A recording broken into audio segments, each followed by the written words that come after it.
Olá, começa agora o programa Trabalhador em Foco, esse programa que é uma realização do Movimento Sindical de Petrópolis, através de diversos sindicatos que fazem com que eu tenha oportunidade de levar para você de casa informações precisas e relevantes sobre o dia a dia de todos nós trabalhadores. Estamos no ano de 2022, um ano em que o carnaval foi atrasado, e um ano que está terminando a pandemia, vai ter Copa do Mundo, mas não é disso que a gente vai conversar aqui. A gente vai falar sobre um dos processos democráticos mais importantes do nosso país, que são as eleições. E essa, então, acho que vai pegar fogo. As eleições de 2022, para falar sobre isso, eu trago o Guilherme Galvão, que é historiador e especialista nesse quadrado complexo na discussão sobre a sociedade. E a gente vai falar sobre mudança na legislação, prazo, federação, dinheiro. Quanto dinheiro? Meu Deus, quanto dinheiro.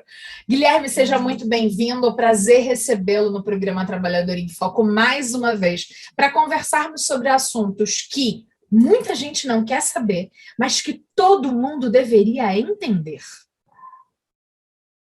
Muito obrigado pelo convite, Carla. É um prazer estar mais uma vez presente aqui nesse programa. Já tive anteriormente, e é sempre uma honra poder falar com o público de Petrópolis, em especial os trabalhadores de Petrópolis. Vamos começar pelo básico, afinal de contas, o que é essa legislação eleitoral, como é que ela foi criada, quando ela foi criada, só para a gente dar aqui a literal argamassa no piso, para a gente poder construir essa discussão sobre as eleições de 2022. Sim, essa eleição de 2022, ela traz uma série de dispositivos que têm sido discutidos já há bastante tempo no que se refere ao sistema eleitoral brasileiro.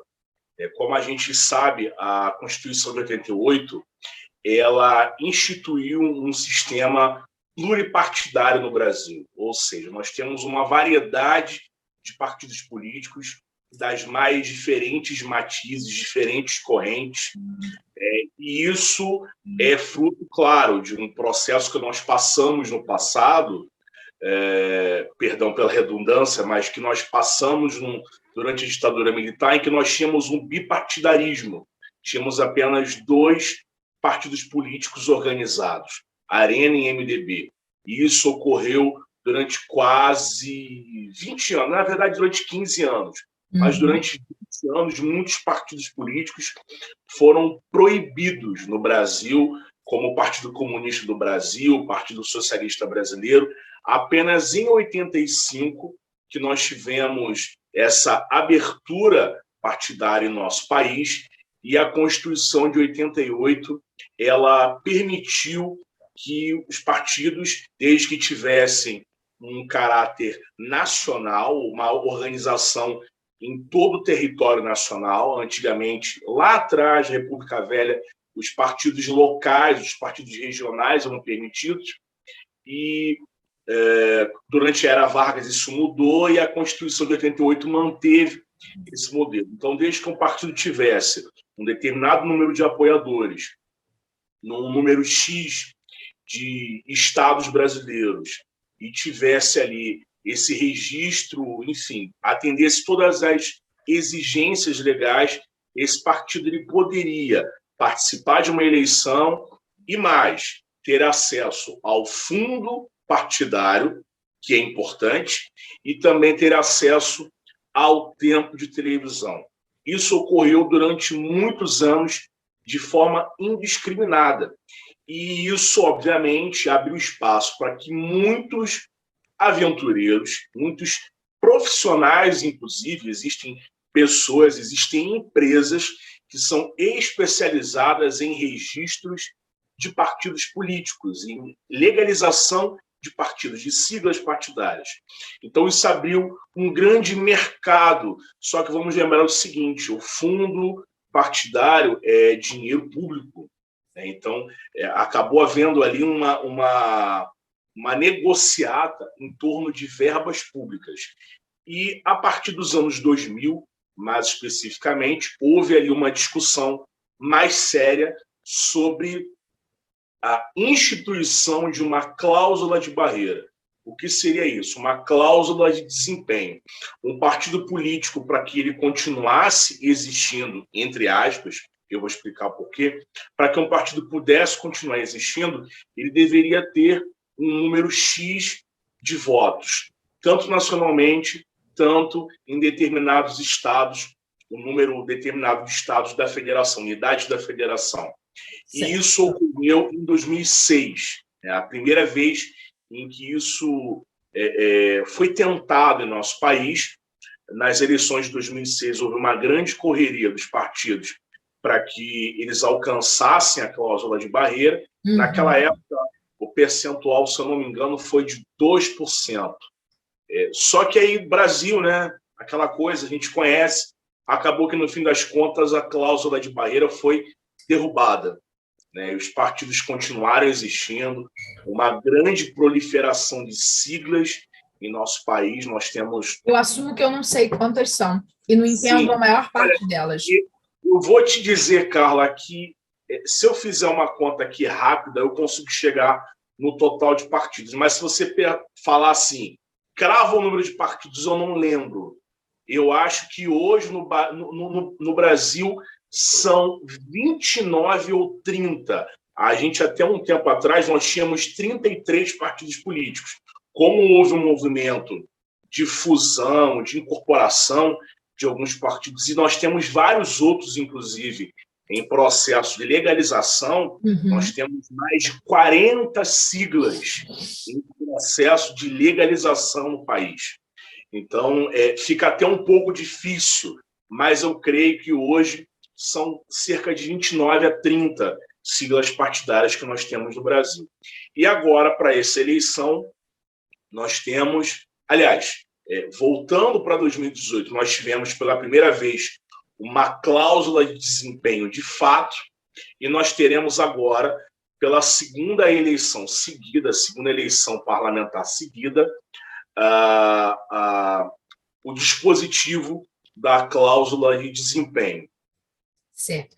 Quando a gente fala dessa questão da cláusula de barreira, e aí eu queria que você me explicasse essa questão, porque, por exemplo, Petrópolis sempre teve 4 ou 5 candidatos a prefeito. E aí, nas eleições passadas, né, 2020, a gente conversou. E aí, uma das coisas que a gente falou aqui no Trabalhador em Foco é que nós tínhamos 13 candidatos à prefeitura. E aí, assim, a maior parte dos trabalhadores, a maior parte dos cidadãos, eu vou dizer, aí sendo generalista, por mais que eu não goste disso, a maior parte das pessoas, acho que elas não sabiam nem o nome de todos os candidatos. Quiçá a quais partidos eles pertenciam. E muito menos conseguiam identificar essa coisa básica que a gente diz sobre esquerda, direita e centro. E aí virava uma confusão louca na cabeça das pessoas. E quem não se preocupa muito com isso ia na nata. E aí que nata que eu estou falando? Naqueles nomes que já eram conhecidos. No caso de Petrópolis, nas eleições, a gente tinha, por exemplo, o Rubens Bom Tempo, que já tinha sido prefeito. A gente tinha a possibilidade de uma reeleição do Bernardo Rossi. E ali de cá que você já tinha os dois ali meio que disputando. Logo abaixo, na cabeça das pessoas, a gente conseguia identificar o Leandro Azevedo, que era um vereador bem atuante, e quase que você ficava nisso. Né? O Jamil Sabrá, porque tinha um histórico familiar do sobrenome Sabrá, mas os 13 era muito difícil para essa discussão rolar. E aí a questão vem, esta cláusula de barreira, essas novas regras de quantidade, elas vão ocorrer agora nas eleições de 2022 para presidente? A gente vai ter uma disputa percebida muito grande entre, por exemplo, Jair Messias Bolsonaro e Lula, e talvez o Ciro e tal, e aí a gente vai ter aquele montão de nome que a gente fica assim, tem o Emael também, tem o fulaninho também, tem a ciclaninha também. A gente vai perceber isso? Sim, a gente vai perceber. Por mais que a cláusula de barreira ela esteja atrelada à votação para o legislativo, nós vamos verificar, sim, uma consequência direta nas candidaturas. Hoje, como é que ela funciona, a cláusula de barreira? O partido político tem que ter 2% dos votos em pelo menos um terço das unidades da federação, ou seja, 9 unidades da federação, com pelo menos 1% dos votos em cada uma delas. Ou a eleição de 11 parlamentares distribuídos por um terço das unidades da federação. O que isso quer dizer? O partido, se ele não alcançar a cláusula de barreira, ele não vai acabar. A realidade é essa. As pessoas muitas vezes colocam isso, o partido vai acabar. Não. Ele não vai ter acesso ao fundo partidário, ao fundo eleitoral, ele não vai ter acesso ao tempo de televisão e também na Casa Legislativa, na Câmara dos Deputados, esse partido não vai ter representação, não vai ter estrutura de partido político, aquela coisa de liderança de bancada, assessoria e tal, ele não vai ter acesso a essa estrutura. No que isso afeta diretamente uma eleição presidencial? Vai ser muito difícil para um candidato de um partido pequeno que teve um desempenho. Você falou agora do Emael, por exemplo. O partido dele, o antigo PSDC, que agora é o DC, Democracia Cristã, número 27, ele, na eleição de 2018, ele elegeu um deputado federal em todo o Brasil. Na eleição passada, a cláusula de barreira foi 1,5%. Passou muito longe disso. Ele perdeu o seu único parlamentar, que inclusive era do Rio. E hoje o DC não tem nenhum representante no Congresso Nacional. No que isso afeta a candidatura presidencial? Nós não vamos ver a cara da Emael na televisão. Olha! A grande questão é essa. Dele. Pois é, a música que ele usa há 37 anos. Que ele usa mesmo. Isso tudo? Isso tudo.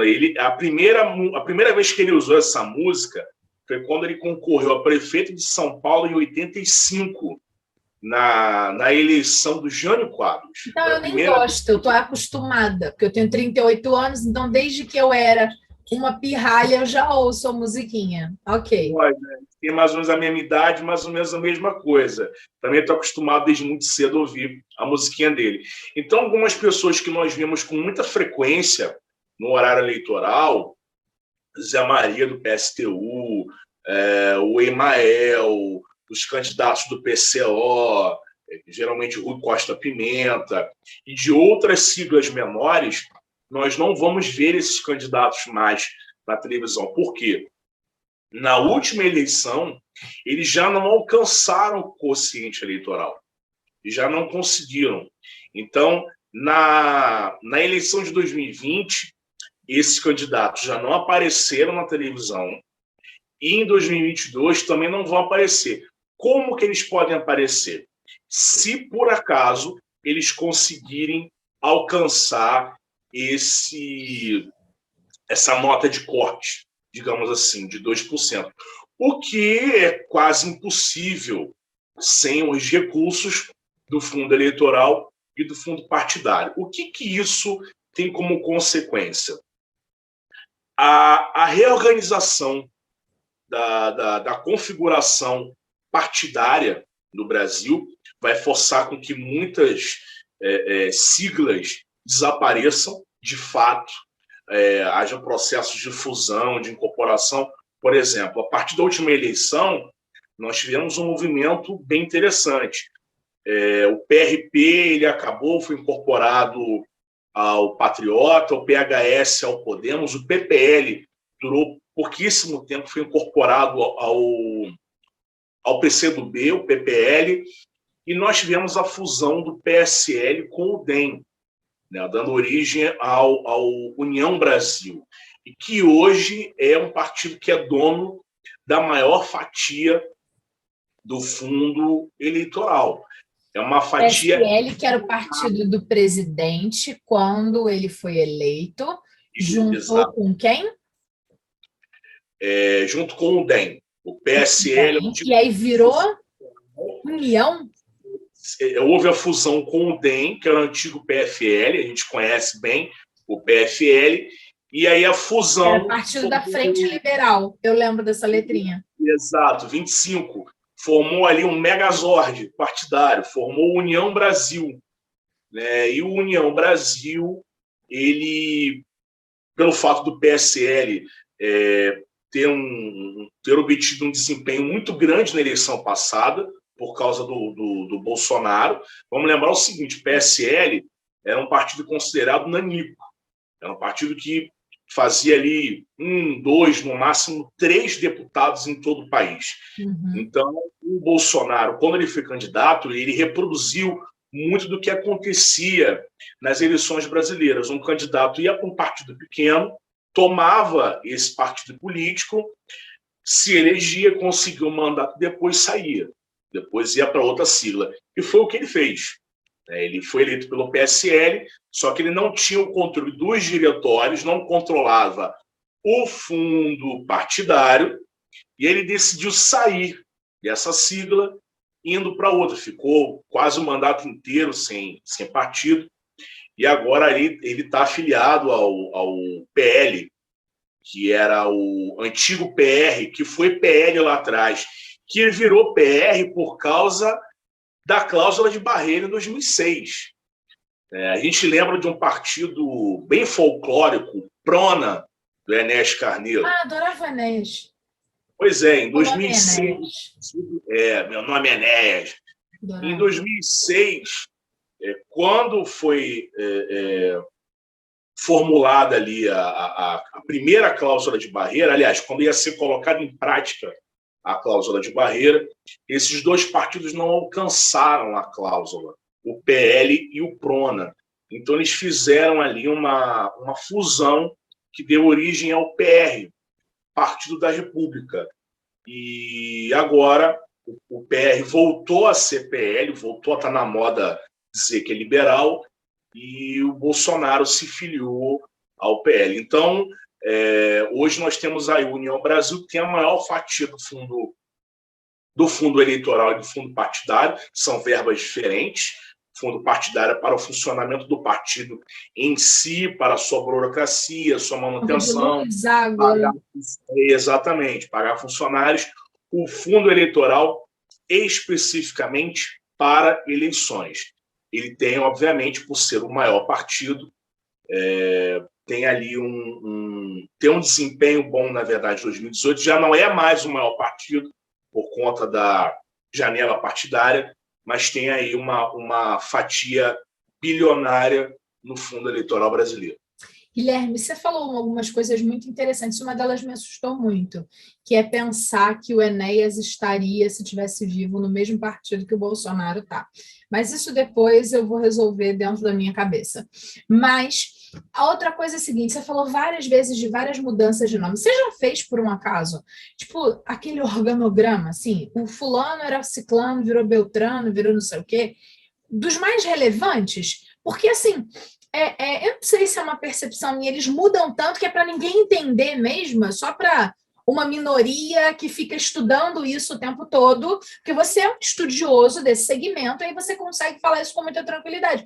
Agora, eu não sei se eu sou muito louca ou se eu não estudei política o suficiente ao longo da minha vida para agora pensar assim, gente, o Prona do Enéas, o Bolsonaro está nesse partido, será que eu estou muito doida? Mas é porque mudou demais. Ou será que eu estou muito doida mesmo?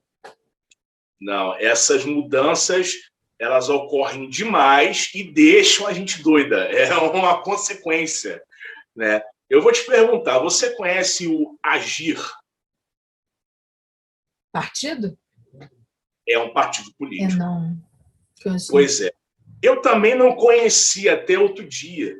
Eu estudo o assunto. Isso. Porque existe um partido chamado PTC, Partido Trabalhista Cristão, número 36. O interessante é que os números se mantêm, aí facilita um pouco. O PTC, ele deu entrada na mudança de nome. A gente está vendo aí um movimento de alguns anos para cá de mudanças para... Para de escrever qualquer coisa, vira palavra. Agora é Podemos, Avante, coisas do tipo. E aí o PTC virou Agir. Virou Agir. E vou lembrar o seguinte, o PTC, anos atrás, décadas atrás, ele se chamava PRN, Partido da Reconstrução Nacional. Você lembra quem foi eleito por esse partido em 89? Não. Fernando Collor de Mello. Então a gente vê assim, as coisas mudam os nomes, as cores, os slogans, os temas, tudo muda muito rápido, né? Parece que é para atender uma exigência do mercado, é para atrair consumidores, não é numa ideia, e aí eu estou falando genericamente, né? Não é uma ideia de atrair o eleitor para um projeto político, para um projeto eleitoral.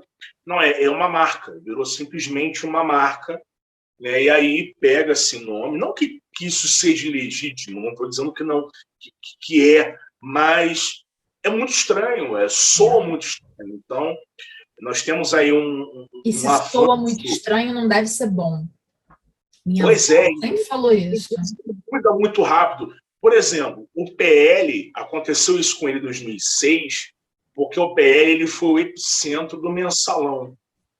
Então, lembra lá em 2005, houve aquela história toda em torno do mensalão, e o PL era o partido ainda é o partido do Valdemar Costa Neto, e o PL simplesmente resolveu mudar de nome para tentar ali, enfim, se sair bem diante do eleitor.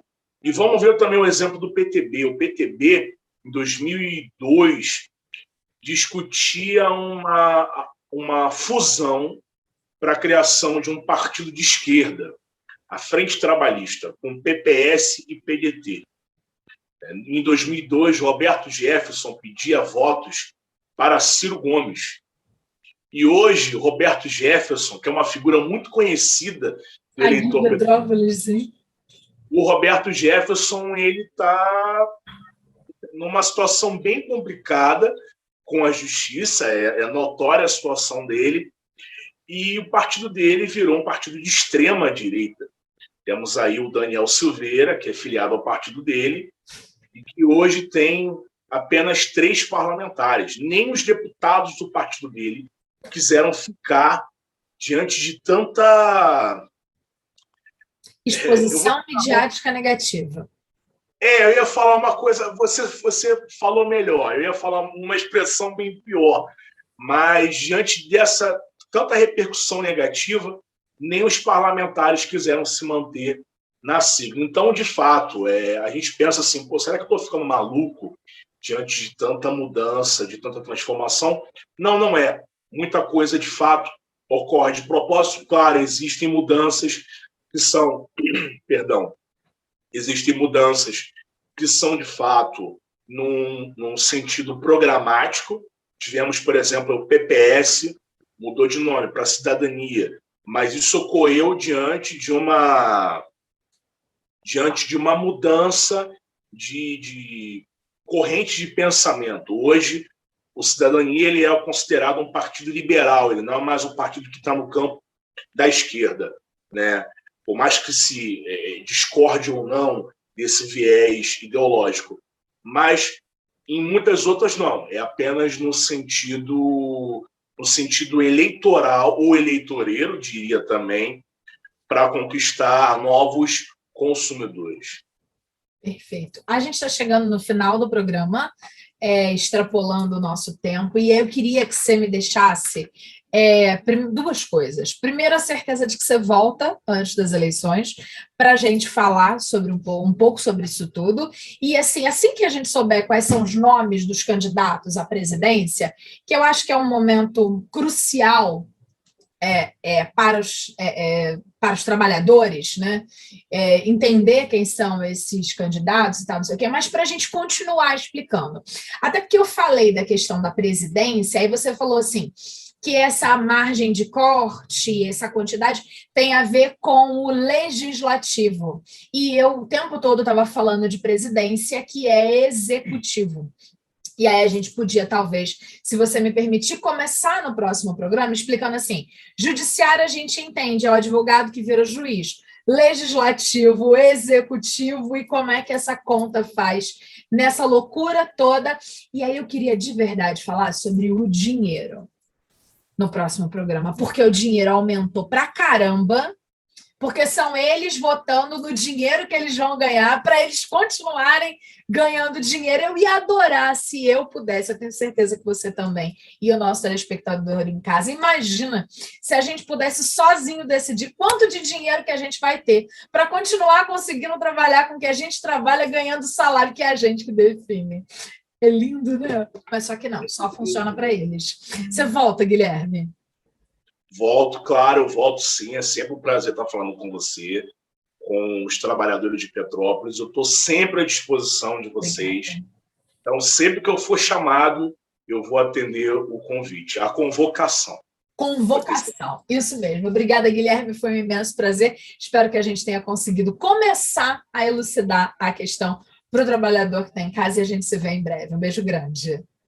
Um beijo, querida. Muito obrigado. Obrigada a você de casa e prepare-se, porque em breve a gente vai conseguir entender por que tanto dinheiro para fazer mais dinheiro para um monte de coisa que a gente nem consegue entender para onde vai. Um beijo grande e até a próxima semana. Tchau, tchau.